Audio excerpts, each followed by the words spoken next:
Antes de tudo, pessoal, se inscreva no nosso canal, compartilhe, dê o like, acione o sininho para saber sempre quando tiver novos vídeos. Esse é o relato espontâneo da doutora Isabel Kluges Mendes, Direitos Humanos, na GT, Sergipe, Paraná, dia 15 de 9 de 2021, onde ela conta o que ela viu, o que ela presenciou sobre nós dentro do presídio. Pessoal, não esqueça, pessoal, se inscrevam, compartilhem e deixe depois embaixo o que vocês acharam, qual a opinião de vocês sobre o relato dela, o que vocês teriam a dizer, mas sempre ajudando nós a engrandecer o canal, compartilhando, acionando o sininho e dando like. Vamos então, pessoal, ouvir o que a doutora Isabel Kluges Mendes disse ao GT de Trabalho? Umas semanas, esse grupo já está em andamento e nós tivemos assim toda a preocupação realmente de que houvesse esse espaço e esse lugar para a escuta, né, dos familiares das vítimas e também aí da associação de crianças, né, desaparecidas. Depois eu peço que a Carmen relate um pouco essa circunstância. Bom dia aos nossos colegas de trabalho, a doutora Bruna? Desculpa, eu de longe aqui não enxergo, peço que a equipe me ajude. E também doutor Olímpio, seja muito bem-vindo. Doutor Olímpio, prazer revê-lo. Bom dia, doutora Isabel, seja bem-vinda, é aqui mesmo. Por favor, fique à vontade, que prazer recebê-la.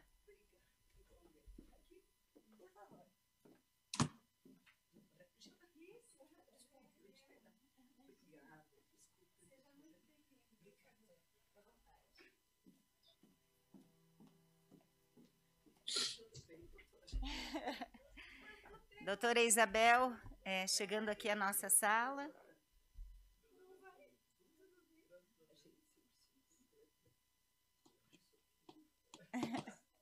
A pauta dos direitos humanos nos aproxima, não é, doutora Isabel? Vamos lá, então.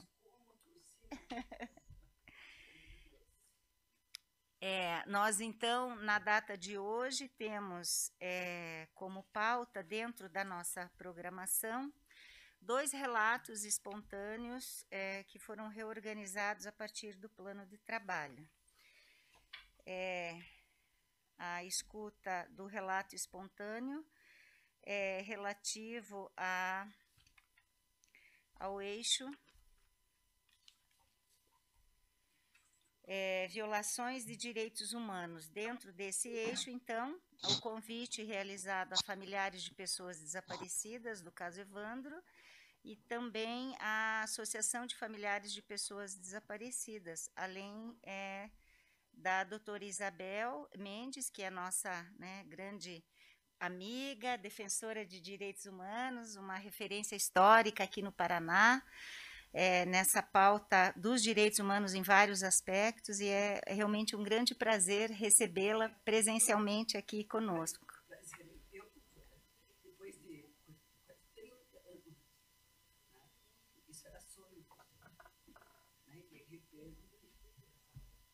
Desculpe.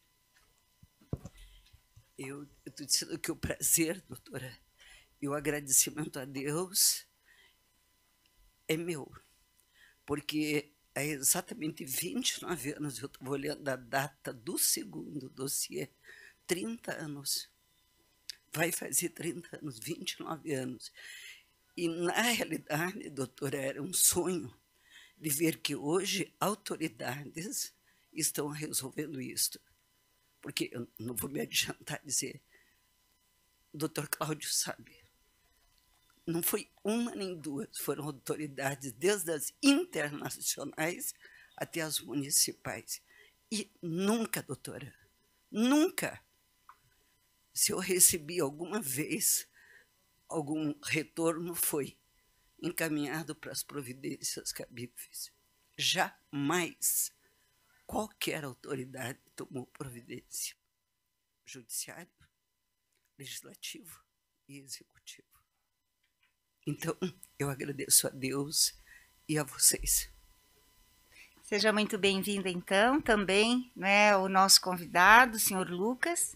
Eu peço, então, que esse grupo de trabalho tenha início nos trabalhos do dia de hoje, dia 15 de setembro, com a chamada dos membros que compõem o grupo. Eu já, a priori, informo e peço que a Ana Rajo faça a condução do trabalho a partir de 11h20, porque eu vou precisar me afastar por algum tempo, por conta de uma live do Conanda, onde eu represento o SEDECA nessa pauta. Então, por um intervalo de 30 minutos, mais ou menos, eu me ausentarei, mas peço que, né, o grupo siga com os trabalhos sobre a coordenação da Ana Rajo a partir de 11h15, mais ou menos. Por favor, a chamada dos membros.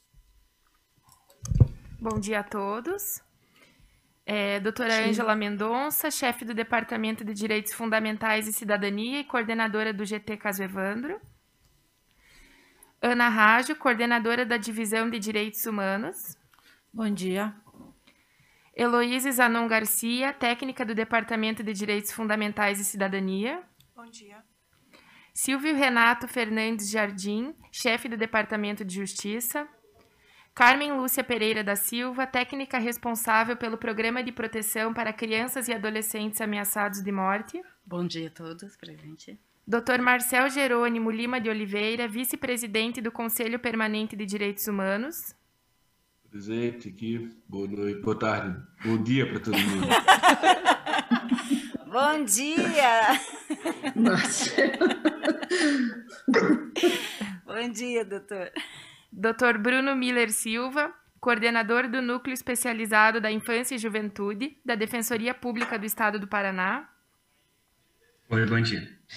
Dr. Olímpio de Sá Soto Maior Neto, procurador de Justiça, coordenador do Centro de Apoio Operacional das Promotorias de Justiça de Proteção aos Direitos Humanos do Ministério Público do Paraná.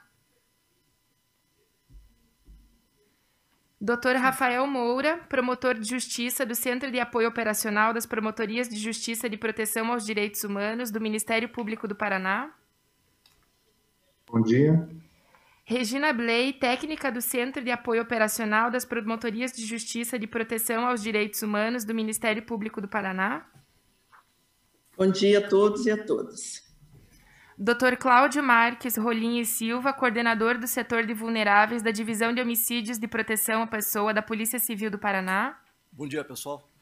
Dr. Arlete Kubota, técnica do Conselho de Supervisão dos Juízos da Infância e Juventude do Tribunal de Justiça do Paraná.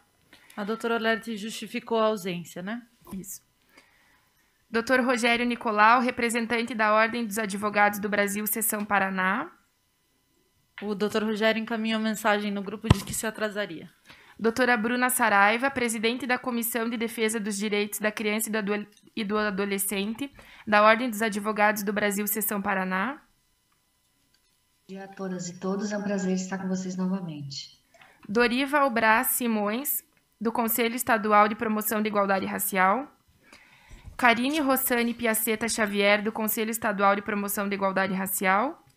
Dr. José Wilson Souza, presidente do Conselho Estadual dos Direitos da Criança e do Adolescente. Bom dia a todos.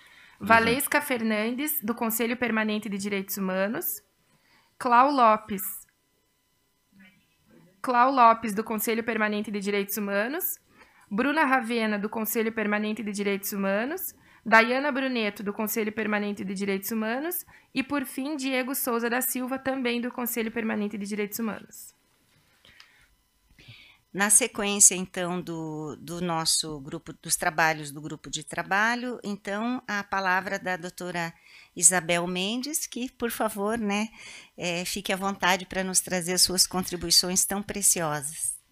Bom, esse caso apesar de que hoje muitos já viram todo o trabalho feito pelo jornalista Ivan, mas ele é tão complexo, doutora, que eu acho que eu tenho de começar do começo.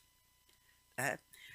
Então, naquela época, aconteceu. Foi dado assim, uma publicidade imensa sobre o caso, que não preciso estar repetindo, porque envolvia pessoas classe A, alta sociedade, mulher, filha de prefeito. E, na época, eu era colunista da Gazeta do Povo. Inclusive, eu fiz um artigo na minha coluna sobre esse caso, que depois foi, inclusive, citado, claro, me admirando como é que pessoas podiam chegar àquele ponto. Aí, no final de agosto, eu fui procurada por 2 pessoas, que eram primos da dona Celina e da Beatriz. E eles vieram me trazendo algo totalmente diferente. Eles me disseram que elas tinham confessado sob tortura, que a Beatriz tinha sido violentada pelos soldados e, veja, me trouxeram na época até que possivelmente a Beatriz estaria grávida, que é uma coisa que não se comenta, e que aquilo tudo partiu das violências, das torturas. Então, eu pedi, admirada, não acreditando, eu disse, se houve violência, não me importa se o crime foi ou não praticado por elas, elas não podem sofrer tortura. Como que eu fui procurada? Eu era presidente do Conselho Municipal da Condição Feminina de Curitiba. Então, eu pedi cópia dos autos. Na época, tinham 5 volumes. E chamei minha equipe, eu tinha 8 advogadas, e falei, nós vamos entrar no caso de Guaratuba, como nós chamávamos, ou das bruxas. E houve toda uma revolta. Não, eu tenho filho, não vamos. E aí, quando eu comecei, eu recebi os autos na véspera do dia 7. Eu viajei naquele dia, mas outra pessoa da família que dirigia, e eu comecei a olhar e fiquei estarrecida desde o início. Como que um processo... Eu nunca fui criminalista, doutora, eu sempre fui constitucionalista. Como que um processo poderia ter aquilo que eu estava vendo? Não é possível. Se eu for citar todos os casos, nós vamos ficar o dia todo aqui. Então, uma das coisas, o menino foi cortado as mãos, os pés, mas a chave da casa do menino estava do lado do corpo. Coisas como essa, a pessoa que acusava numa carta para a polícia militar, com 12 laudas, essa pessoa contava detalhes, mas não estava presente. Ele não assistiu. E coisa como essa, o problema o menino que foi encontrado, o corpo, foi encontrado com um shortzinho, já todo com problemas, já podre e tudo.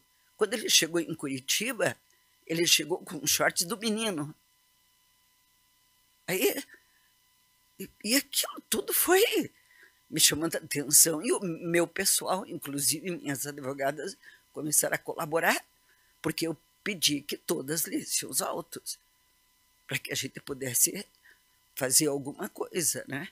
Então, e coisas como daí, quando eu comecei a tomar consciência e tentar procurar, por exemplo, o caso dos shorts, era o doutor Francisco, que era o presidente lá do IML, eu cheguei lá e o doutor Francisco me disse, a senhora vai me desculpar, mas os shorts, eu sabia que a senhora vinha aqui e eu estava lá sei lá, na sala, caiu num recipiente cheio de ácido. Não tem mais. Quando eu fui procurar o dente, não tem. Mas como não tem? Vocês não guardaram? Se a prova é a doutora que diz que era os dentes. Não. Aí nós fizemos um primeiro dossiê só sobre os problemas jurídicos. Esse dossiê, as minhas advogadas me ajudaram, e eu não trouxe esse, eu só trouxe o segundo. E o doutor Francisco, que hoje é desembargador, o genro da dona Celina, revisou. Então, não tinha erros. Foi revisado, ele era juiz na época. E aí eu lancei aquele primeiro dossiê. Não tinha visto ainda ninguém. Lancei, levei para as autoridades. Na época, Curitiba é muito provinciana. Eu conhecia as pessoas que eram secretário de Segurança, secretário de Justiça, o governador, era o Requião, era, entre aspas, meu conhecido, amigo. Conhecia o presidente do Tribunal de Justiça, Dr. Pedroni. Levei em mãos, pedindo para tomarem medidas. Ministério Público, doutora, levei para o Procurador-Geral em mãos. Várias pessoas. Levei, me lembro que hoje tem um filho, que é seu colega, para o Chimim, que era nosso amigo querido. Levei, desculpe. Tá. Então, eu levei nada, doutora.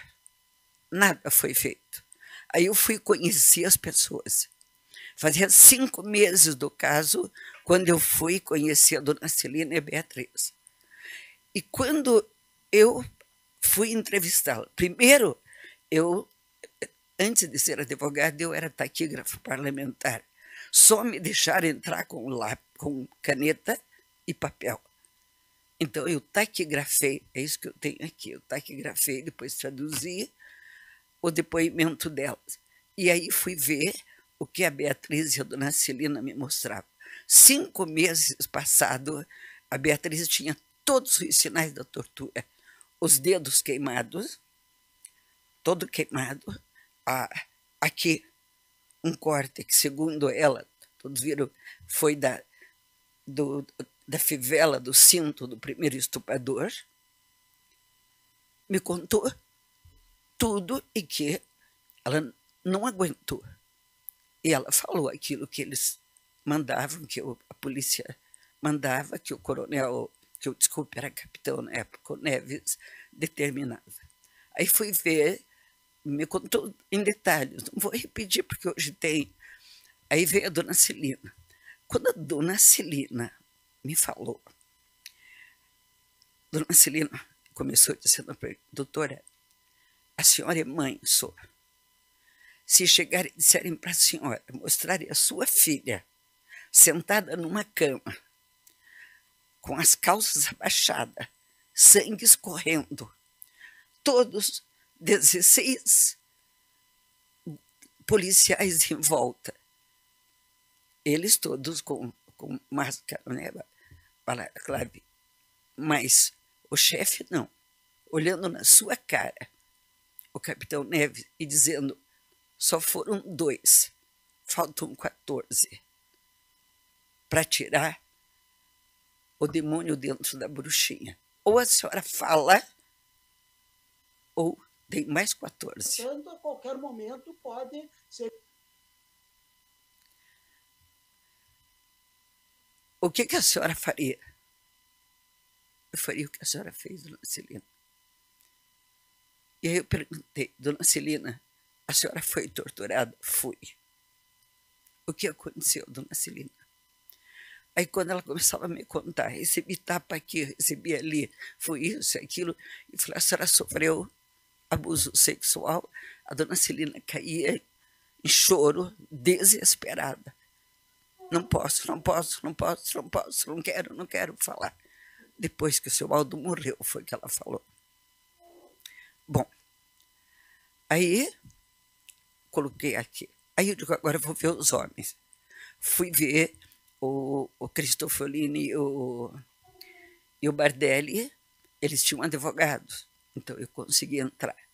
Conversei, peguei, tudo tem aqui, então não vou.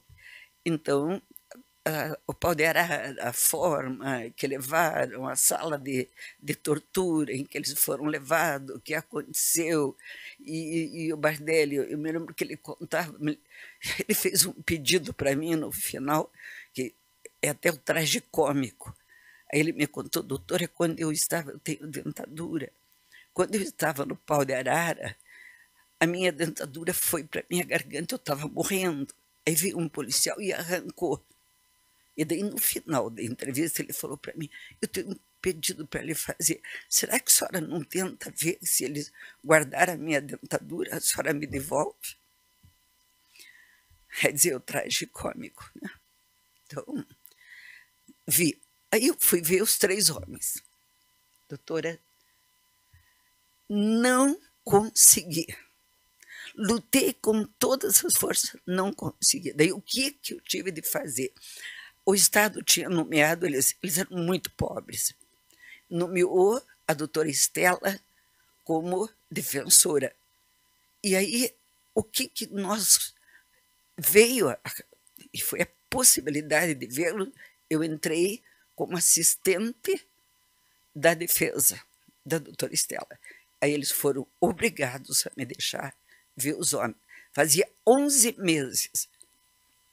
Quando eu consegui os homens, primeiro, o maior o absurdo, por ordem da juíza doutora Nésia, eles não tinham direito a nenhuma espécie de higiene. Eles estavam os três fechados numa única cela, onde tinha uma torneira. Eles nunca tiveram um sabão onde eles se lavavam. Como eles eram uma coisa inusitada, acho que para eles, de que teriam uma visita, eles devem ter tomado um banho debaixo da torneira. Quando eles se apresentaram para mim, eles eram verdadeiros bruxos. Tem foto dele, que depois o secretário de Justiça, doutor Ronaldo Botelho, tirou, e que foi, inclusive, a meu pedido. Era impressionante.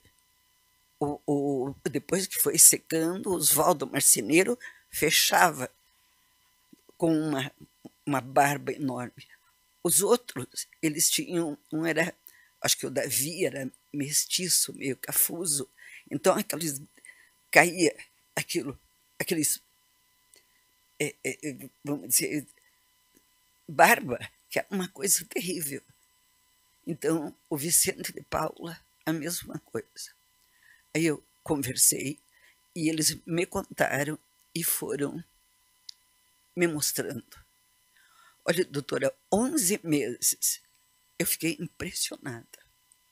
Impressionada com o que eu vi. Sinais de queimadura, não apenas nos dedos, em outras partes do corpo. Senão, o mais prejudicado foi o Vicente de Paula. O Vicente de Paula quebraram todas as costelas e aquilo solidificou 11 meses, mas assim, ele sentia muita dor. As costas dele eram roxas 11 meses depois. E ele me contou que ele levava, que era uma tábua que eles davam nas costas. Me contou os horrores sofridos pela polícia militar, que foi a que fez as torturas, desde o início, quando levaram ele daqui, que ali na estrada, ali dos padres, como é que chama ali? Onde eles colocavam ele, dizendo para ele confessar, jogavam ele de cabeça para baixo, e ele achava que ia morrer, porque só seguravam pela calça. Aí, levando o sofrimento que eles foram submetidos, primeiramente levaram para a casa do Stroessner. E o Davi dizia, o Davi era todo, usava aqueles colares, aquelas coisas. E o Davi, que eles jogavam búzios, sei lá, o que mais. Doutora, para que fosse prova, a senhora vai no banheiro, tal, que nós ficamos. Eu tirei e escondi os colares e tudo, escondi para servir como prova. Nunca me deixaram entrar. Eu nunca consegui, doutora. Não fui. E aí, me contando a forma de que a doutora Nésia assistiu o interrogatório, mas que eles assinaram o que eles nunca leram. Aí, eu tenho de voltar nisso porque é uma coisa importante. Quando eu li, no primeiro momento, o interrogatório, eu não sabia, mas depois, quando eu constatei, eu voltei aos interrogatórios e eu falei, gente, foi a surpresa que eu tive. Como é que a senhora chama aqui? A senhora chama que a senhora machucou a carótida? Que a senhora fez um corte longitudinal? Uma pessoa que malmente sabia ler vai contar que o corte foi na carótida? Falei, não, tem coisa aqui. Aí, eu, na época, entre as minhas assessorias, eu assessorava a Câmara Municipal de Piraquara. E, coincidentemente, foi eleito vereador o doutor Arthur Drischel. E o doutor Arthur tinha sido aquele que fez o laudo no corpo do menino, que constatou que o corpo tinha 20 centímetros a mais, e ele me contou que no domingo, em um domingo, um sargento da polícia, que era conhecido dele, o procurou porque queria ver os laudos. E ele foi até o médico legal, entregou os laudos, e em cima dos laudos, ele tinha visto já a declaração, é que foi feita a declaração dos 3 homens. Os termos que eles usaram, a carótida, o longitudinal, o horizontal, o corte, isso era tudo tirado dos laudos, que vocês isso podem comprovar agora. E eram pessoas extremamente simples, com uma escolaridade mínima. E aí, então, além de tudo isso que eu já tinha constatado, eu fui, aí comecei a lutar, a ver, até que mudou o secretário de Justiça e entrou a pessoa que eu conhecia, que era o doutor Ronaldo, e eu fui pedir, doutor Ronaldo, por favor. E o doutor Ronaldo foi com uma jornalista que era da secretaria mesmo, e aí mandou tirar os homens, colocá-los, acho que no convívio geral, e com o direito à higiene. Quer dizer, eles ficaram mais de um ano, que é outra tortura, sem direito à higiene. Bom, aí, depois de tudo isso, foi feito esse dossiê. E este dossiê tem todas, eu acho que se vocês não têm, se for possível, se quiserem tirar cópia, alguma coisa, tudo bem. Depois desse dossiê, eu comecei a sentir na minha família, comecei a sentir comigo. Eu chegava na minha casa e alguém da minha família, eu tenho, graças a Deus, uma família enorme, e eu tinha 2 filhos que estavam saindo da adolescência. O meu filho estava berrando, gritando, ou a minha filha estava gritando, mãe, saia desse caso, deixe. Eu, como acabaram de telefonar, que eu tinha uma filha com 18 anos, vai acontecer o mesmo para a Bel que aconteceu com a Beatriz. Eu tinha, na época, eu só tinha 3 netos. Vai acontecer o mesmo com os seus netos, que aconteceu com o Evandro. Então, aquilo foi, e eu dizia, não, eu não vou deixar. E vai acontecer. Até que um dia aconteceu, desculpe eu estar contando, mas é que é importante. Aconteceu, e eu não sabia o porquê, porque comigo não acontecia, para mim ninguém ligava. Mas era tortura psicológica da minha família toda. Manda ela sair, manda sair, para. Aí até que um dia aconteceu que minha família almoçava comigo no sábado e minha nora pediu para que as crianças ficassem para ela ir visitar alguém no hospital. E, de repente, o meu neto de 2 anos sumiu. Sumiu e cadê? Daí já começou, a senhora é culpada, eles avisaram que iam fazer, roubaram o Guilherme, sequestraram o Guilherme, sequestraram. Aí, é também o tragicômico, todo mundo desesperado, já a família correndo, vindo, até que alguém tinha um banheiro na casa enorme, que tinha um box fechado, e alguém entra no banheiro, minha filha começa a gritar. O Guilherme tinha entrado, desculpe, doutora. Não, o Guilherme o meu neto tinha entrado no banheiro, pegado todos os shampoos da tia, que era o banheiro da tia, jogado em cima, mas isso durou quase 1 hora. Aquilo viu para nós o desespero. E eu já era separada, meu ex-marido era o Coronel Paredes. Os filhos imediatamente chamaram ele também, contaram.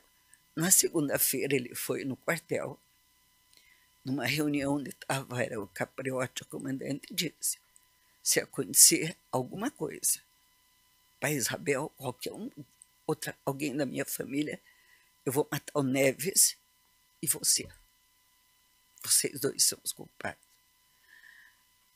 Aquilo me obrigou a minha família a se mudar, sair da minha casa, ir para um apartamento, porque ali tinha o zelador, o guarda que a cuidava, que minha filha que entrava de carro não precisava descer, como em casa. E até ali, vamos dizer, parou para mim.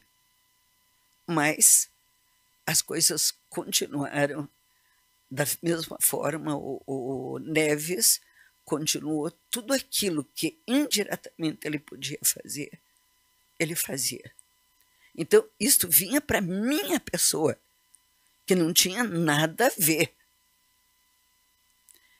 E aí, na frente, eu acho que daí vocês sabem, a minha luta continuou com a dona Celina, eu continuei vendo os problemas, vi quando o pai da dona Celina, 1 ano depois, morreu, vi alguma coisa terrível, que ele era de tanto ele chorar, que segundo se diz que ele chorava todos os dias, era tudo, o rosto dele era todo em ferida.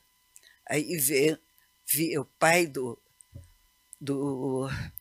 não do de Paula, não do Oswaldo morrer, viu o seu Aldo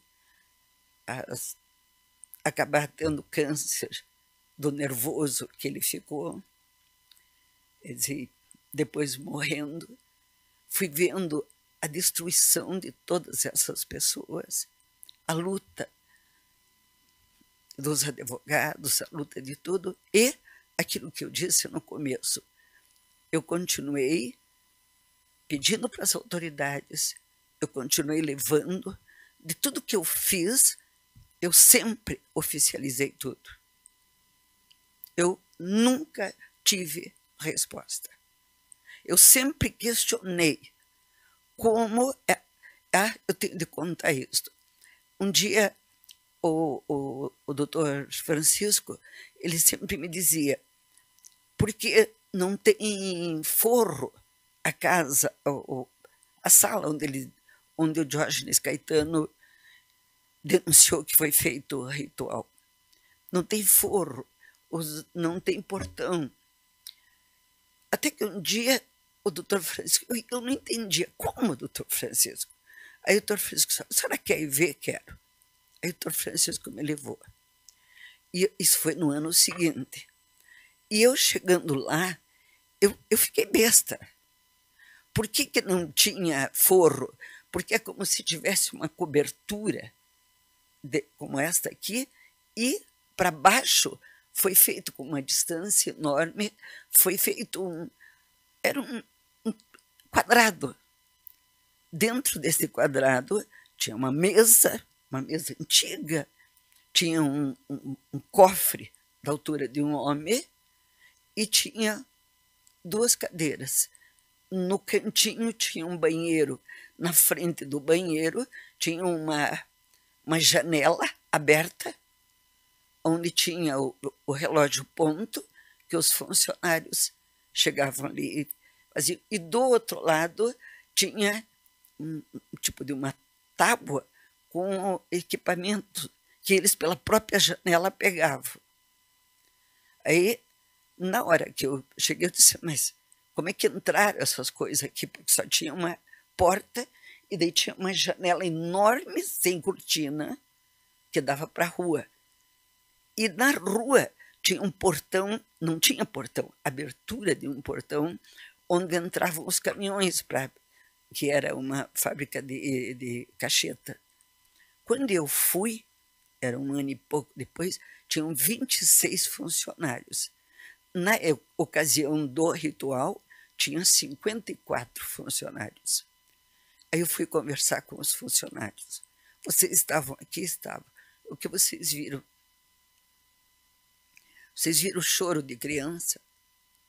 Vocês viram? Não, senhora. Eu lembro que um disse para mim, olha, doutora, aquela janela ali não fecha. E nós o tempo todo pegamos equipamento, ferramentas para ajuste. Nós entramos e assinamos ponto. Nós saímos e batemos ponto. Assinamos, não, desculpe, batemos o ponto. Não, nós teríamos visto qualquer coisa. E de acordo com o depoimento denúncia do Diógenes, a criança ficou ali 2 dias, 1 dia e meio, um dia inteiro, mais uma noite, e até que foi tirada, até que foi feito o ritual. Foi no 2º dia o ritual. Quer dizer, coisas que... Aí o doutor Francisco disse, bom, agora a senhora vai aonde foi encontrado o corpo. E marcou. Da fábrica até o local aonde foi encontrado o corpo, deu 5 quilômetros e 400 metros. Inclusive passando pela frente da casa dos pais do Evandro. Aí nós entramos para conhecer onde que estava jogado. Aí ele me contou, olha, isso aqui era tudo fechado, com mata. Depois do problema do Evandro, foi limpo. Então, na realidade, a gente entrava. Mas da estrada até o local onde foi encontrado o corpo eram 300 metros. Passava um riozinho perto, que quando eu fiz isso, tudo tem aqui, na hora foi encontrado, pasme, a sandalinha do menino, foi encontrado um pé junto. Aí alguém levantou, mas cadê outro pé da sandalinha dele? Uma semana depois foi encontrado, jogado do lado do riozinho. Quer dizer, e aí as coisas começaram a acontecer. Aí ele me mostrou que do lado onde passava tinha a casa daquela pessoa que foi, que contou, que eu não estou lembrando o nome agora, e que era, daí ele me disse, coincidentemente, agora ele saiu da casa, era um rancho, e está morando na casa do Diógenes Caetano. Está morando na casa do Diógenes Caetano. E essa pessoa foi a principal testemunha que contou que viu o carro da Beatriz chegando. Olha, e aí as coisas foram se sucedendo. Eu acho que a maior parte do tempo daí foi assim. Eu esqueci de contar outra coisa. Aí nós soubemos que a gravação, porque eu sempre apontei, mesmo aquilo que estava no papel, a gravação do depoimento, da confissão da dona Celina e da Beatriz, ela era uma prova, porque ele dizia, e agora? E ela dizia, é verdade, a dona Celina dizia, eu matei um nenenzinho. Não, eu vou dizer, isso estava ali. Não, eu vou dizer. E aí reticências, que foi o que depois apareceu na gravação. Aí nós soubemos que a gravação foi mandada para o doutor de Minas Gerais, que era o maior especialista nisso da época. E aconteceu que eu estava em São Paulo e o doutor Francisco me ligou. e falou para mim, a senhora tem um espaço de tempo para a senhora me acompanhar até Belo Horizonte? Falei, claro que tenho, doutor. E eu fui com ele até Belo Horizonte. E nós fomos procurar essa pessoa que, meu Deus, tem aqui, eu não lembro agora. Qual? Isso, doutor Danilo. Né? Doutor Danilo. Nós fomos procurar. E o doutor Francisco tinha ligado antes e marcado com ele. E ele ia nos receber. E nós fomos no horário marcado. E ele não compareceu. Ele não... Nada. Depois, quando teve o julgamento, depois veio uma gravação. E a gravação desapareceu. Não apareceu no julgamento. O doutor Celso, eu conhecia bem o doutor Celso, porque ele formou-se com a minha filha mais velha, com a Berenice. Eles foram colegas. E eu respeitava o Celso, ele tirou em primeiro lugar, quando terminaram o curso, ele era uma pessoa muito inteligente. E aí o doutor Celso acabou, depois do julgamento, o doutor Celso acabou morrendo, falecendo. E uma morte, mas muito esquisita. Ele era um carnaval, ele estava lá em Camboriú com amigos, subiu para tomar um banho, não desceu. Foram procurar, o doutor Celso tinha caído morto no banheiro. Então, se diz que o doutor Celso também, do nervoso, porque quando terminou o julgamento, o doutor Celso pegou todos o processo, todos os volumes, todos dos autos, e levou para sua casa. E teve licença para continuar trabalhando só naquilo, pedindo, como ele pediu, e houve, né? E conseguiu que fosse feito o julgamento, pedindo a anulação do julgamento. E aí o doutor Celso se diz que ele, do nervoso, ele acabou tendo problema de estômago e que virou em câncer igual ao do seu Aldo. Quer dizer, aí, quando o doutor Celso faleceu, a mãe devolveu o processo para o Ministério Público. E, pasme, a gravação que o doutor Pena tinha feito estava lá. Aí uma pessoa do Ministério Público me chamou. Não me mostrou a gravação, mas me contou. Você estava certa, porque eu tinha comentado com ele que a gravação, o que nós soubemos, o mínimo lá em Minas Gerais, tinha sido pedida pelo Ministério Público. O Ministério Público que tinha mandado fazer a gravação. Que quem pagava, porque eu me lembro que eu perguntei, mas quem pagou? Quem paga? O Estado do Paraná. Então, essa é a gravação que daí, posteriormente, não estou dizendo que ela já tinha sido, eu acho que não existia talvez essa técnica naquela época ainda, ou já existia, não sei, que foi a separação das vozes, daí onde aparece a voz dos torturadores, como tem hoje, e que o próprio Sivan conseguiu.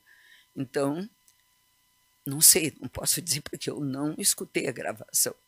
Só me chamaram e me contaram a gravação que você falou. Em relação ao doutor Pena, está aqui. Estava dentro do processo, na casa do Celso. Aí, na época, quando eu fui falar, o secretário, não, o presidente do TJ, era uma pessoa que eu respeitava muito, doutor Pedoni. Era uma pessoa extremamente humana. E eu levei para ele. E aí ele me disse, eu lembro como se fosse hoje ele já faleceu, ele pegou na minha mão e falou, Isabel, não há de ser à toa que você está nessa tua luta, mas hoje, esqueça. esqueça. Não vai acontecer nada, porque envolve problemas políticos muito grandes. Tem muitos interesses. Você não vai conseguir. Mas continue fazendo. Nada é à toa. Um dia vai servir. Como está servindo, porque eu sei que esses 2 dossiês deram início, inclusive, ao trabalho do Ivan, que em relação a isso, ele foi, durante anos, examinar os autos, foi o que despertou a curiosidade dele. Então, eu acredito que, na realidade, foi. Aí, só terminando isto, eu falei, antes de ontem, me convidaram para participar de um seminário da Universidade Federal e eu falava exatamente sobre o problema, porque durante esses anos, durante 12 anos na Ordem, eu fui vice-presidente da Comissão de Direitos Humanos e 8 agora eu fiquei no Conselho da Comunidade, órgão da execução penal. E durante todo, afinal, quando a doutora disse, já virei história, faz 50 anos que eu trabalho, quer dizer, além da minha parte profissional, mas trabalhando voluntariamente, que eu diria assim, em órgãos que são oficiais, mas o trabalho é voluntário, onde ou você dedica ou não vai para frente. Todos aqui sabem o que é trabalho voluntário. Ou coloca amor, não existe. E assim foi com aquilo que eu trabalhei. 14 anos presidente do Conselho da Comunidade, da comunidade, não, desculpe, da mulher, agora 8 anos, 20 anos na Ordem, 8 anos aqui no Conselho, mais 8 anos na comissão no CONEM, de entorpecentes, que era daqui, mais 4 anos aqui. A primeira comissão de direitos humanos, eu fui convidada na fundação a participar. O secretário que foi presidente da Ordem, eu já lembro. Tá? Então, foram 50 anos de trabalho voluntário, que eu agradeço a Deus de ter podido corresponder, né, a isso, porque eu sempre coloquei muito amor. Mas vamos lá no caso de Guaratuba, ou Evandro, como aqui se fala. Esses 29 anos eu nunca deixei, acompanhando as pessoas mais simples, humildes. Davi foi o único que teve a coragem de estudar. Se não me engano, ele terminou o curso de Direito. Davi, o Oswaldo e o Vicente. O Vicente, eu lembrei da participação no seminário, porque teve uma pergunta: qual o caso que mais lhe emocionou? Eu falei, olha, no trato com os encarcerados, foram muitos, mas eu quero lembrar o do Vicente de Paula. O Vicente, ele era tão pobre que ele não teve nunca advogado. Os outros conseguiram. O Vicente nunca saiu da cadeia. Ele entrou e morreu lá dentro. E aí o Vicente ficou com tudo aquilo que ele tinha, que levou das torturas, e acabou ainda tendo um câncer. Foi para o complexo médico legal. Tanto na Ordem como no Conselho da Comunidade, semanalmente eu fazia vistoria, visita em todas as unidades. E então, toda vez que eu ia no complexo, eu falava com o Vicente. Aí um dia eu recebi um telefonema, falaram, a senhora pode vir aqui? Era o Marcos, o diretor, Marcos Miller. A senhora pode vir aqui? Posso, Marcos, o que aconteceu? Sempre me chamavam quando acontecia alguma coisa não boa. E aí o Marcos falou, é o Vicente, ele está pedindo para falar com a senhora. Aí eu fui. O Vicente estava no hospital, numa cadeira de roda, magro, acabado, que eu já tinha visto assim. E eu cheguei, peguei na mão dele, sentei do lado e ele falou, doutora, a senhora acredita na minha inocência? Eu falei, Vicente, sei por que você está perguntando. Se eu não acreditasse na tua inocência e dos outros, eu não estaria aqui. Não teria feito o que eu ofereci, eu sei, mas eu preciso ouvir da senhora. A senhora acredita que eu sou inocente? Falei, de verdade? Eu acredito, Vicente. Eu acredito. Eu mandei chamar a senhora porque eu quero lhe contar, doutora. Eu preciso falar para a senhora. Eu sou inocente, doutora. Eu nunca matei ninguém. Eu sempre respeitei as crianças. Então, eu não ia matar uma criança. Eu estou falando para a senhora. Tudo aquilo que eu confessei, doutora, é porque eu não aguentei. Mas eu sou inocente. Eu falei, Vicente, eu sei que você é inocente, não precisa me dizer. Mas eu precisava falar isso para a senhora. Na hora, eu não entendi. Depois eu compreendi. 3 dias depois, o diretor me ligou. Doutora, Vicente morreu. Acredito eu que ele queria partir em paz, achando que, pelo menos no caso, acreditava na inocência dele. Então, ninguém diz que é inocente na hora da morte. Ninguém diz, eu só confessei porque estavam matando a minha filha.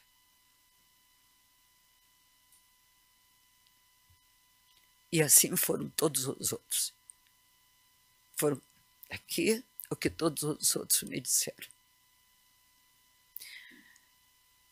Eu acho que para os senhores, se eu for contar detalhes, meu Deus, não vai dar, não. A gente vai ficar muito tempo, né, doutor?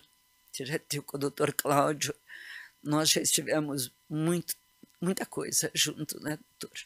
Com o doutor Olímpio também, né, de crianças. Na ocasião eram 14 crianças desaparecidas. O doutor Favete era o secretário de Justiça. Favete estava ameaçado, já tinha uma pessoa que ia substituí-lo. Então, quando chegou essa notícia para ele, politicamente, eu entendo que ele acreditou no início, e pela repercussão que teria, ele seria mantido. Aí outros problemas, o que o doutor, o desembargador me falou, doutora, é político. Se a verdade sair, pode cair até governo, doutora.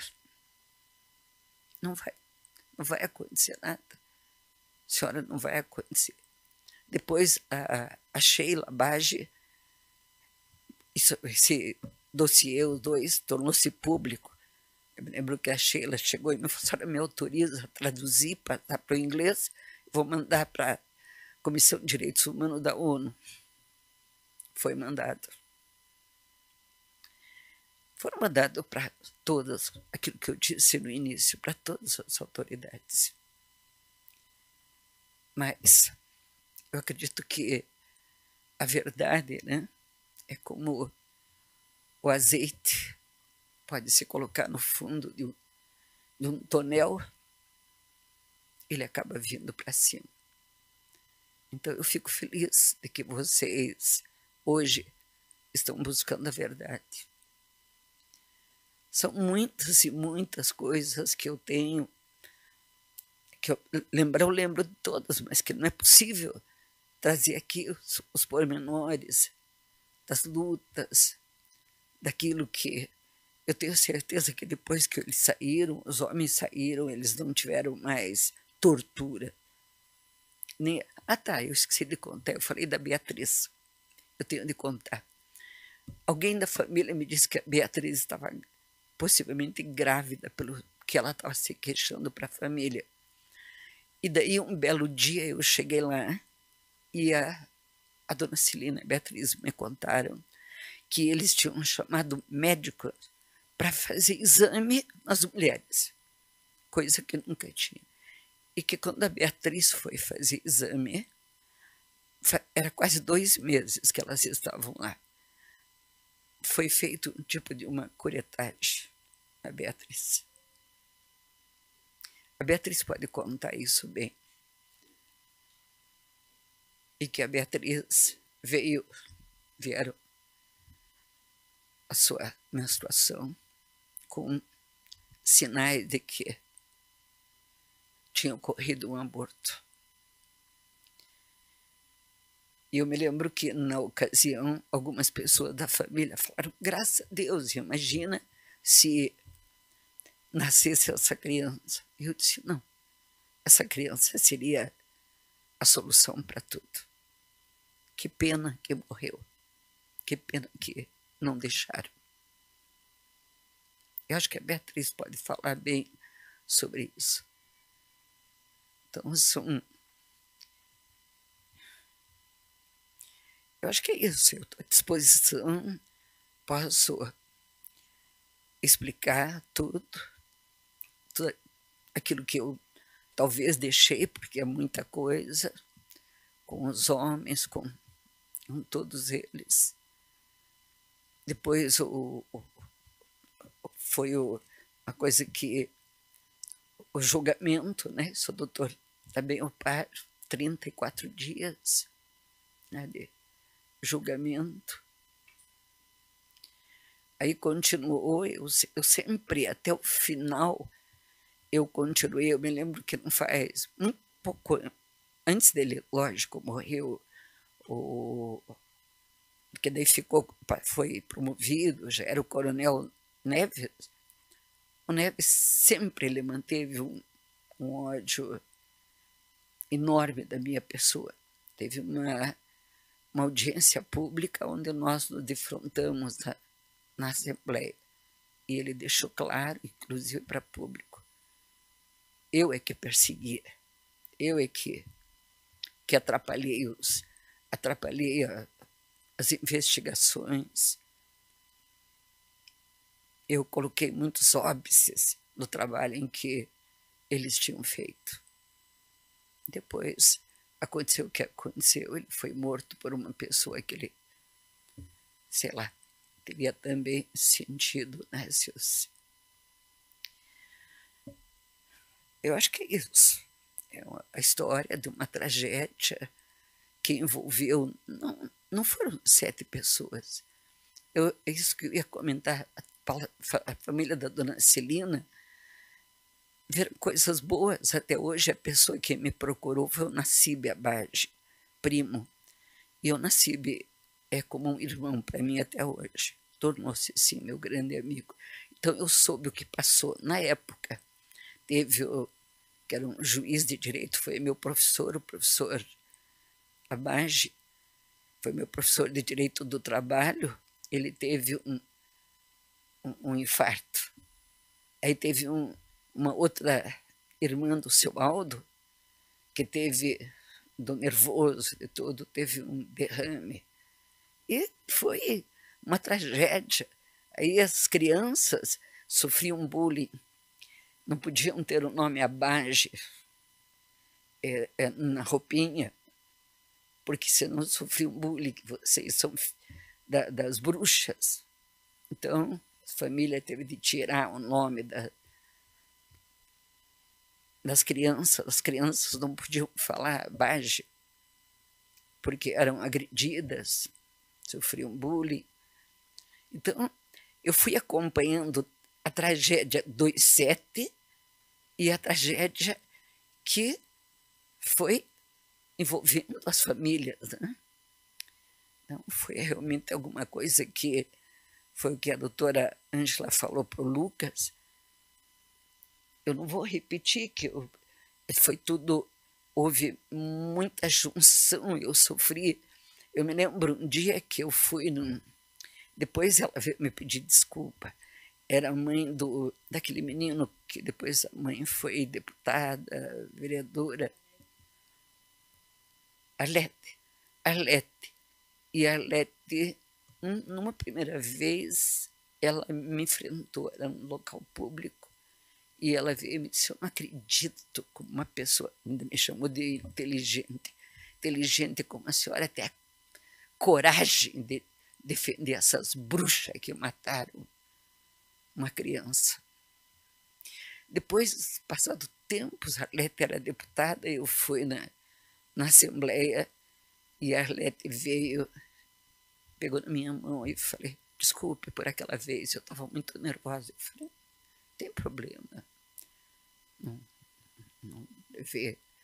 E como ela, outras pessoas que vinham e me diziam, uma pessoa que amiga minha vez, até você está ficando com cara de bruxa, porque defende as bruxas.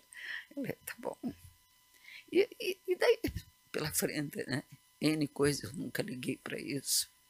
Sabia o que eu estava fazendo, não era possível que essas pessoas fossem culpadas com aquilo que eu tinha visto nos autos, com os problemas, as aberrações jurídicas. Qualquer um ia ver, gente. Qualquer um. Tanto que, aí, com as coisas que eu conhecia, doutor Arthur, uma pessoa extremamente religiosa, uma pessoa chegar e dizer para mim, não era o corpo do menino, não era. Tinha 20 centímetros a mais, era de uma criança de 10 ou 11 anos. O menino tinha 6. Você falava 7 porque queriam que tudo fosse 7 para 7 pessoas, 7 isso, 7 aquilo, a idade de 7. Não é possível. Não é possível que os outros não vissem o que estava na frente da gente. Deus, acho que já falei bastante. Tuas ordens, tá? Acho que não precisa falar mais. Muito obrigada, doutora Isabel, por estar aqui conosco. Eu trabalho com o acompanhamento das políticas de direitos humanos há alguns anos e já ouvi falar da senhora muito, já conversei com a senhora enquanto representante do Conselho da Comunidade, é um prazer imenso tê-la aqui. Uma pena que seja para um caso tão complexo como esse. Com certeza. Mas agradeço a sua disponibilidade por estar aqui conosco e trazer mais informações para ajudar no trabalho desse IGT. Então, gostaria de abrir para os nossos integrantes para saber se alguém tem interesse em fazer perguntas para a doutora Isabel.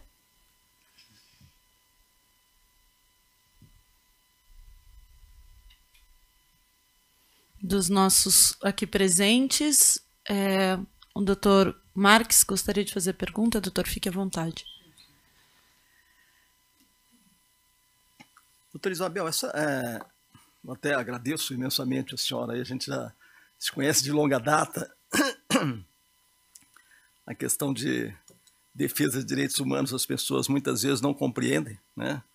Estamos enfrentando um problema agora com relação à minha própria instituição, mas assim, tudo dentro daquilo que a gente compreende, que direitos humanos é extremamente complexo, direitos humanos são conflitantes, né? A senhora disse uma frase ali, investigar para não mostrar, investigar para ocultar. E eu estava pensando a respeito aqui como as ameaças que a senhora sofreu, é justamente sobre isso que eu vou falar. A questão relacionada ao suicídio daquele perito, no dia que ele ia prestar o depoimento. Ah, sim. Eu gostaria... Eu esqueci do Raulzinho. Eu conheci o Raul menino. O pai dele, que foi secretário de Justiça também, era um dos melhores amigos do meu ex-marido. E o Raulzinho era um menino que foi super bem criado e tudo. E eu esqueci de falar do Raulzinho. Esqueci desse detalhe de quando a dona Celina e a Beatriz foram no Instituto Médico Legal, elas ficaram com os guardas atrás, ameaçando, e o doutor Raul não pôde examiná-las, e a doutora Celina fazia gesto, e ele não entendia, e ele colocou no laudo só escoriações no dedo e um sinal da Beatriz, nada mais. E isto depois, eu lembro quando nós ficávamos juntos, para que teve vários julgamentos que não aconteceram.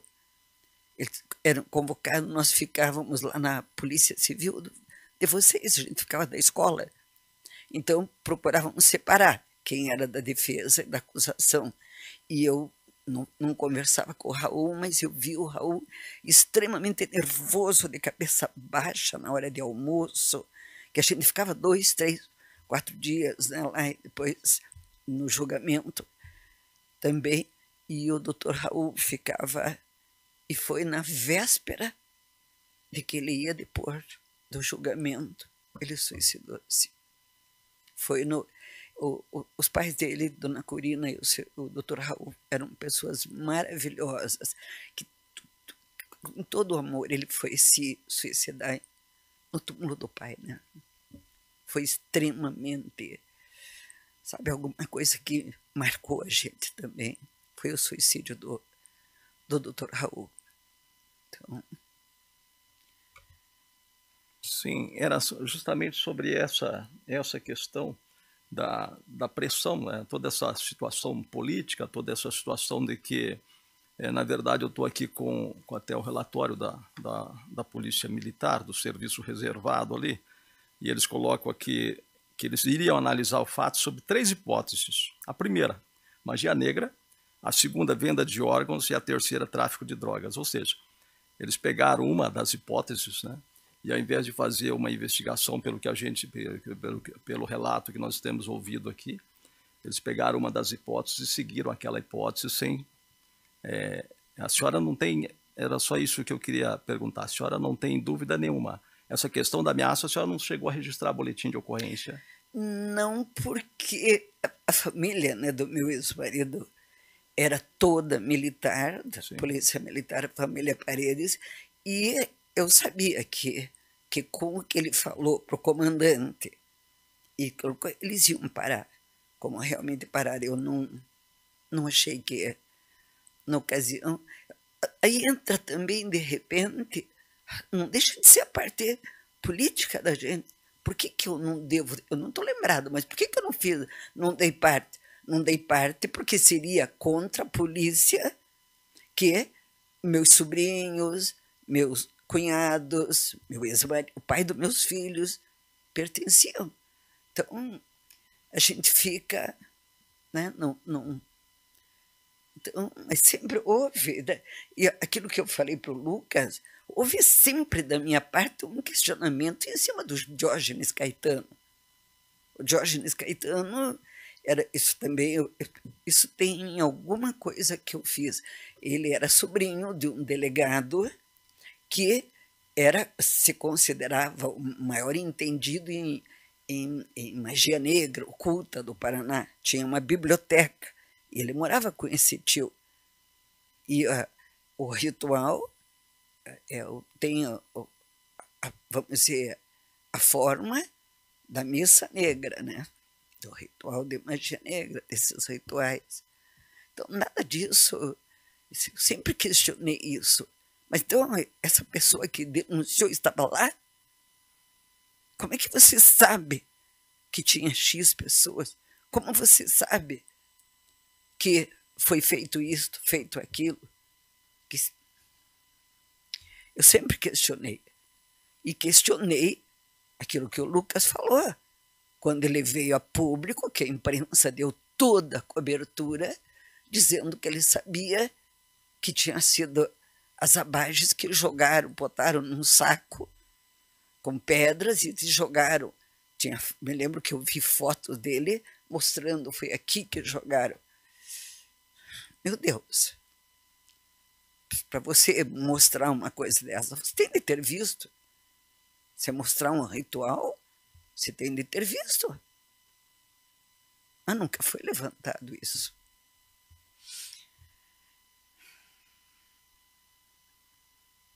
Obrigada, doutor Marcos. Obrigada, doutora Isabel. Alguém mais gostaria de fazer alguma pergunta? A Arlete levantou a mão. A Arlete gostaria de falar? Ah, não, era o mouse. Doutor Olímpio, o senhor gostaria de falar? Eu gostaria de deixar o registro, né, do reconhecimento do trabalho, né, durante todos esses anos da doutora Isabel na área de direitos humanos, na área, né, sistema penitenciário, das prisões em flagrantes, enfim, ela é um ícone, né, do Paraná neste tema relacionado aos direitos humanos, e agradecer, então, a participação dela nesse grupo de trabalho. Licença, eu que agradeço, doutor Olímpio. O senhor sabe o respeito que eu tenho pelo senhor, sabe, doutor Olímpio, o carinho, quantas vezes, em outros casos, eu recorri ao senhor, o senhor sempre esteve à disposição, sempre admirei o trabalho que o senhor fez em relação às crianças e adolescentes. Meus cumprimentos ao senhor, doutor. Tá. A gente localizou o segundo dossiê que a senhora elaborou tá. Na internet à disposição, mas a gente não conseguiu localizar o primeiro dossiê da senhora. Esse é o que a senhora trouxe para a gente. É o segundo. É o segundo. Então não adianta. Tá. Aí o primeiro a gente consegue. A senhora tem ele digitalizado? A gente pode ter acesso a ele? Eu vou ver, doutora. E vou trazer. Eu Tá vou bom. procurar. Eu ontem, contando a verdade, esse aqui estava bem à mão. Uhum. E o outro eu tenho. Não faz tempo, já 2 anos e tanto que eu me mudei, mas quando eu mudei, muitas coisas que eu não usava ficaram em caixas e foi colocado no meu depósito, que eu tenho mania de guardar. Por exemplo, estou levando isso daqui, mas vou guardar. Então, quer dizer, nem sei de repente por quê, mas eu guardo sempre. Tá bom. Então, eu vou procurar e vou ver para vocês. Eu não achei no momento, porque foi ontem que eu procurei para trazer. Eu vou ver, doutora. Sem problemas. A gente tem a intenção de produzir um relatório ao final, com todos os materiais que a gente utilizou. E este seria um material relevante. Até a doutora Bruna Saraiva mandou a pergunta para a gente aqui sobre isso. Então, o segundo já está disponibilizado, mas o primeiro a gente fica à disposição da senhora para encaminhar. Para conseguir. Tá bom? Bem, doutora. Alguém mais? O doutor Rogério vai precisar se ausentar e mandou ali a justificativa. A gente agradece. Bom, então a Carmen tinha pedido para fazer uma consideração. Carmen? Na verdade, era dizer que também a doutora Arlete Caramês tinha disponibilizado, né, para ocupar um espaço de fala aqui. Ela foi a criadora da Associação de Crianças Desaparecidas, as CRIDES, que deixou de existir já há alguns anos por questões de recurso, mas a doutora Arlete, esposo dela hoje tem 96 anos, está com graves problemas de saúde, então não teve condições, mas ela fez um registro muito importante de que também, assim, por muito tempo ela vinha se sentindo muito só nessas situações, né, nesse percurso, como ela diz, de luto, que, né, ela vive com o desaparecimento do filho dela já há 30 anos, e ela pede realmente para fazer um agradecimento especial ao grupo por esse trabalho, e ela se coloca à disposição, né? Ela diz assim que ela não tem condições de se distanciar de casa, o marido dela é extremamente dependente dela atualmente, mas ela está disponível para qualquer situação, ou visita mesmo, e compartilhar, inclusive, documentos, e a história que ela tem até legislativa, né, porque foi sempre o que ela encampou, né, enquanto ocupou o espaço como deputada. Então, é só o registro, né, que ela deixou, e o agradecimento todo ao grupo. Também, Carmen, claro que a gente acompanha. Eu acompanhei a luta da dona Arlete, e foi realmente o sofrimento, a luta dela, eu acho que abriu muitas portas para outros casos, porque ela sempre ela se manteve ativa, viva, ligada. Foi uma coisa terrível o desaparecimento do filhinho dela, do Guilherme, né? Então, meus cumprimentos também a respeito a dona Arlete. Os grupos, as associações que trabalham com o desaparecimento de pessoas são sempre muito complexos, né? Eu acompanhei um tempo os movimentos enquanto era residente técnica aqui na Secretaria de Justiça. por conta do trabalho que a Secretaria Especial de Assuntos Estratégicos fazia com esses movimentos. E é uma dor e um sofrimento muito grande, né, não não conhecer o paradeiro de uma pessoa amada, né, e acho que essa um ponto importante desse trabalho, a gente trabalhar pelo fortalecimento das redes de proteção de enfrentamento ao desaparecimento e solução dos casos, né. Como o Lucas trouxe para a gente, do sofrimento enfrentado pela família dele e de tantas outras famílias que vivenciam ainda o desaparecimento de pessoas no nosso estado, e que a gente, né, busca aqui também, então, nesse GT, trazer aí o fortalecimento dessa rede de proteção. Nunca vou esquecer o dia que eu entrei em uma reunião e tinha uma bandeira do Brasil bordada com o nome de todas as pessoas desaparecidas daquela associação, escrito: "Onde estão seus filhos, pátria amada?". Então é uma tristeza muito grande mesmo. A jornalista Vânia Maravelt me encaminhou uma mensagem agora para que eu transmitisse à doutora Isabel. Ela disse: doutora Isabel, que vocês estiveram muitas vezes juntas nessa luta, que o seu trabalho é gigantesco e muito corajoso, que ela reverencia pelo fantástico e isento trabalho em favor dos injustiçados. Que se ela pudesse, ela ergueria uma estátua em praça pública para a senhora. Imagine, por favor, aqueles que me conhecem sabem que eu não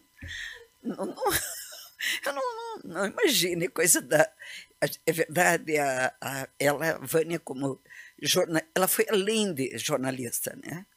Ela foi além, porque a Vânia, ela saiu daquele lugar comum que era, vamos dizer, só, ela procurou algo mais, que era só aquela manchete, aquele estardalhaço, aquelas coisas, e a Vânia se aprofundou.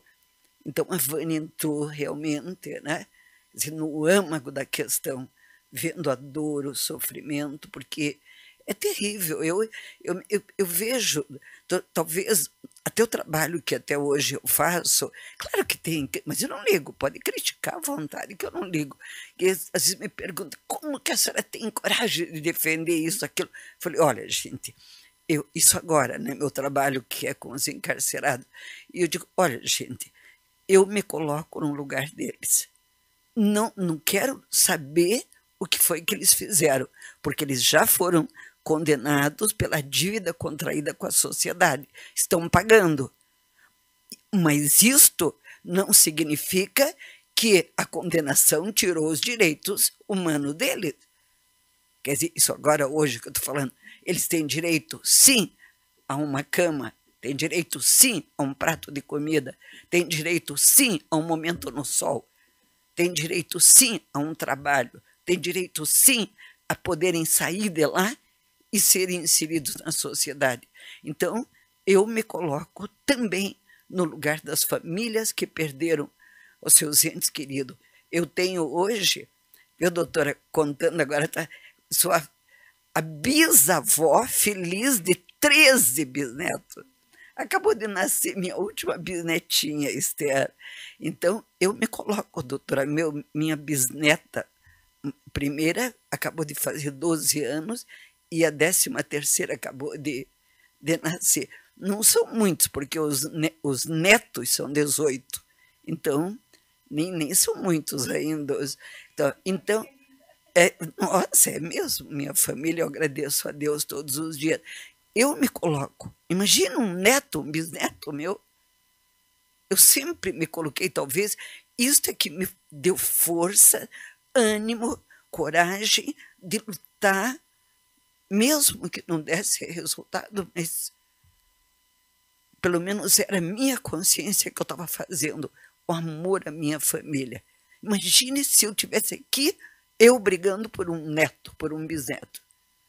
Então é isso, você tem de se colocar no lugar. E hoje o que eu faço, defendendo direitos humanos dos encarcerados, é isso. Ele está pagando a dívida que ele contraiu. Eu falo muito com ele sobre isso. Vocês têm de ter paciência, têm de lutar, porque vocês contraíram uma dívida com a sociedade. E o pagamento é esse, é o encarceramento. Agora, não está lá na condenação de que você não tem direito, que foi o caso dos homens, não tem mais direito à tua higiene pessoal. Você não, eu esqueci de, não falei, mas quando eu vi, sabe quando a gente é criança, eu li muito, né? Leio até hoje, graças a Deus, que dizia que bruxo tinha unhas, a unha deles era isso aqui. Uma coisa horrível. E no pé, que eles estavam assim, de uma chinelo, no pé, a unha virou. Era você não acredita o que eu via na minha frente, os bruxos realmente. Aquilo que eu tinha lido no meu livro de criança, de bruxo, de feiticeiro, de tudo. Então eu me coloco no lugar, não, eles não tinham sido condenados, mas a condenação não inclui isso. Não inclui que eles não têm sol, como nós vemos hoje os presos que estão na casa de custódia de Piraquara, que ficam, o doutor conhece bem, também, que ficam nos containers. Pelo amor de Deus, eles não têm sol por meses. Um container que é uma caixa de cimento, que no inverno é geladeira e no verão é um forno, para 12, nunca tem menos de 15, 16, até 17 meses. Um dia eu cheguei lá, daí é o porquê que eu brigo, né? Brigo em termos, com respeito, eu cobro, não vamos dizer brigo, eu cobro. Um deles me disse, doutor, eu estou há 8 meses sem sol. Aí eu fui para o diretor. Claro que o diretor me disse que não era verdade. Ele falou, estou há 8 meses aqui, não tive um dia de sol. Aí vocês querem o quê? Que eles saiam de lá bonzinho? Batendo palma? É o que eu digo, quando alguém trata do jeito que trata hoje, e dizem que no Paraná, doutor, é um dos melhores. Se o sistema penitenciário do Paraná é bom, os outros é inferno. Porque não é possível. Quer dizer, aí eu falei, já falei para várias pessoas, autoridades, se vocês continuarem tratando deste jeito, amanhã vocês vão estar presos. Preso no seu carro blindado, preso nos seus muros eletrificados, nas suas cercas eletrificadas, porque vocês estão fazendo bandido. Eles não são bandidos, mas vão sair bandidos. Porque lá é escola de fazer bandido. Tá? E os melhores professores são vocês, autoridades que permitem que aconteça isso. Sabe? Desculpe se é desabafo. Perdoem, tá? Perdoem. Obrigada, doutora Isabel. Me desculpe, eu precisei me afastar, doutora, mas eu certamente vou retomar esse seu relato tão precioso, né, tão profundo e tão responsável e comprometido com a pauta dos direitos humanos. Dizer à senhora que trago também um abraço do nosso secretário, Ney Leprevot. Eu gosto muito do Ney. Ele também, olha só, claro, eu já passei nos meus 80, né? Então é muito bom a gente poder dizer assim, conheci o Ney menino. E ele começou muito cedo também. Conheci o Ney menino. Não, eu me dava com pessoas da família dele, a Neila, prima dele, outros. Então eu conheci o Ney quando ele foi a primeira vez entrando na política. Sim, me parece que foi um dos vereadores mais jovens, né? Foi. E continua com o mesmo entusiasmo e com o mesmo compromisso, né? Com a pauta humanitária. Exato. E realmente, né, nos pediu a formação desse grupo para que nós pudéssemos, junto com os demais colegas, representantes aqui de instituições tão valorosas e também tão comprometidas com os direitos humanos, apostar no futuro, não é? E aprender essas lições, né, do que ocorreu no passado, revisitar o passado com essa perspectiva, né, de que os nossos bisnetos e netos possam viver num Paraná, num país, num planeta melhor. Esse é o nosso compromisso e esse foi o pedido do nosso secretário. Então, trago o abraço do secretário, né, a senhora é uma referência na pauta de direitos humanos, na pauta de direitos humanos de mulheres também, pela sua história, né, na pauta feminina, e agradecer ao seu tempo, a sua emoção, né, acho que a destinação do tempo das pessoas hoje para essas causas coletivas, elas são a maior representação de amor humanitário, de fato, né? O tempo é algo que nos foge o tempo todo e as pessoas correm atrás do tempo dizendo que não tem tempo. Outro dia eu conversava com um colega que hoje marcar uma reunião presencial ou ligar para alguém passa a ser uma prerrogativa de respeito, porque nós, via de regra, mandamos mensagens escritas e rápidas no WhatsApp ou gravamos alguma mensagem para depois, em algum momento, aquela pessoa ouvir. Então, esta conexão, ainda que online, né, dos nossos colegas que dispõem desse tempo, né, se debruçando sobre essa pauta, a senhora pode saber, ter certeza de que aqui é um grupo comprometido com, né, a indicação de um futuro melhor e um futuro revisitado por novas práticas e por um Estado mais garantista. Amém, doutora. Doutora, por favor, transmita também o meu abraço ao Ney, os votos, né, de sucesso sempre. E só para lhe dizer que a minha experiência, doutora, mostrou, se você quer que alguém faça alguma coisa, procure a pessoa mais ocupada. Se você for procurar alguém que tem tempo, essa pessoa não vai fazer nada, doutora. É uma experiência então, muito válida. Procure sempre aquele mais ocupado. Sobrecarregados abraçam o mundo, esse né? Vai ter tempo sempre dentro da sua falta de tempo. Perfeito. Então, muito obrigada, doutora Isabel. Pergunto aos nossos colegas aqui de GT se há mais alguma consideração, algum encaminhamento que gostariam de dar. Se não, nós podemos encerrar as atividades do grupo de hoje, né? Foi um encontro bastante produtivo, né? Acolhendo esse momento de fala do Lucas e também esse momento de fala da doutora Isabel, com o que nós podemos, na sequência, agendarmos um horário para as sínteses, né, e principais destaques aqui da nossa escuta do relato espontâneo de hoje. Converso com a equipe, então, no grupo em separado, organizamos uma agenda de 1 hora no máximo para os registros dos relatos de hoje e os destaques do nosso grupo de trabalho. Podemos encaminhar assim, colegas? Ok? Muito bem, então, uma ótima tarde a todos, um excelente final de semana, estamos na metade da semana e que voltemos na próxima semana, então, imbuídos desse nosso objetivo maior do grupo de trabalho, que é justamente indicar novas práticas e novas políticas públicas no âmbito do Estado para a garantia de direitos humanos de todas as pessoas. Um grande abraço e até a próxima semana.